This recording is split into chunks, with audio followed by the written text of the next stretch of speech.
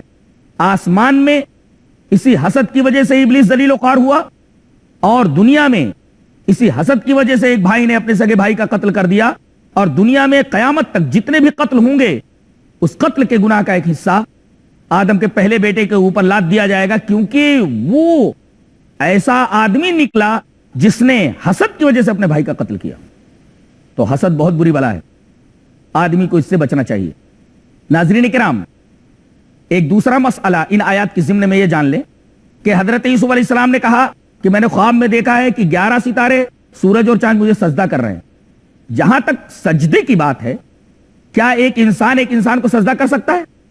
جواب اس کا یہ ہے کہ پہلی شریعتوں کے اندر سجدہ تعظیمی کا جواز تھا، ایک آدمی دوسرے آدمی کو تعظیمی سجدہ کر لیتا تھا، لیکن چونکہ نبی کریم صلی اللہ علیہ وسلم آخری نبی ہیں، آپ کے بعد دنیا میں کوئی اور نبی آنے والا نہیں ہے، اس شریعت کے اندر یعنی شریعت محمدیہ میں سجدہ تعظیمی کو حرام قرار دے دیا گیا ہے۔ پچھلی شریعتوں کے اندر اس تعظیمی سجدے کا جواز موجود تھا، لیکن شریعت محمدیہ میں سجدہ تعظیمی کو جائز قرار نہیں دیا گیا ہے، لہذا کوئی انسان کسی انسان کو سجدہ نہ کرے۔ ایک مسئلہ اور معلوم ہوا کہ یہ چیزیں انہوں نے خواب میں دیکھی تھی۔ خواب کی 3 قسمیں ہیں، ایک خواب رحمانی، ایک خواب شیطانی، ایک خواب نفسانی۔ ناظرین اکرام، ان تینوں میں کیا فرق ہے؟ خواب رحمانی کا مطلب یہ ہوتا ہے کہ اللہ تبارک و تعالی بندے کے لیے کوئی ایسی چیز جسے وہ عطا کرنا چاہتا ہے خواب میں بتا دیتا ہے۔ اللہ تبارک و تعالی اپنے کسی بندے کو کسی خیر سے نوازنا چاہتا ہے تو اس کو خواب میں دکھا دیتا ہے۔ اب اس خواب کی تعبیر کب واقع ہوگی اس کا علم سوائے اللہ کے کسی کو نہیں ہے۔ آدمی کبھی خواب دیکھتا ہے اور اس کی تعبیر سالوں کے بعد واقع ہوتی ہے، تو یہ ہے خواب رحمانی۔ اور ایک ہے خواب شیطانی۔ اس خواب کا مطلب یہ ہے کہ شیطان خواب میں آ کر کے اسے خوفزدہ کرتا ہے، اسے ڈراتا ہے، تو آدمی کو چاہیے کہ بائیں جانب 3 بار تھوک لے اور اعوذ باللہ من الشیطان الرجیم پڑھ لیا کرے۔ اور ایک خواب ہے خواب نفسانی۔ خواب نفسانی کا مطلب ہوتا ہے کہ آدمی نے کچھ زیادہ کھا لیا یا آدمی بیمار ہے، اس بیماری کی وجہ سے خواب کی حالت میں اسے کچھ چیزیں نظر آتی ہیں اور ان چیزوں کا کوئی بھی مطلب نہیں ہوتا، اس خواب کو خواب نفسانی کہتے ہیں۔ تو گویا خواب کی 3 قسمیں ہوئیں، خواب رحمانی، خواب شیطانی اور خواب نفسانی۔ ناظرین اکرام، سورہ یوسف کی تفسیر پر سلسلہ کلام جاری ہے۔ یہ سلسلہ یہیں ابھی ختم ہوتا ہے۔ اس سورہ کریمہ کی تفسیر کے ساتھ ہم جلد ہی آپ کی خدمت میں اگلے ایپیسوڈ کے اندر حاضر ہوں گے۔ تب تک کے لیے اجازت دیں۔ السلام علیکم ورحمۃ اللہ وبرکاتہ۔